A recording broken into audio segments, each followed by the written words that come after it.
छत्रपती संभाजीनगरात घरगुती आणि व्यावसायिक गॅस सिलेंडर चढ्या दराने विक्री होत असल्याच्या तक्रारी वाढत आहे। या पार्श्वभूमीवर शिवसेना उद्धव बाळासाहेब ठाकरे पक्ष आक्रमक झाला असून संबंधित गॅस एजन्सी विरोधात आंदोलनाचा इशारा देण्यात आला आहे।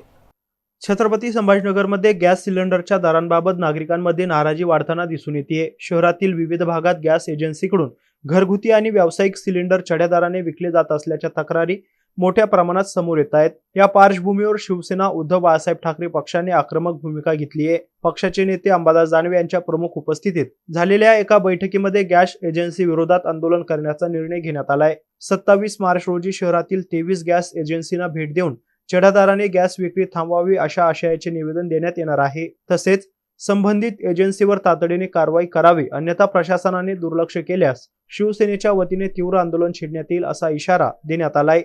या बैठकीला पक्षाचे अनेक पदाधिकारी कार्यकर्ते मोठ्या संख्येने उपस्थित होते।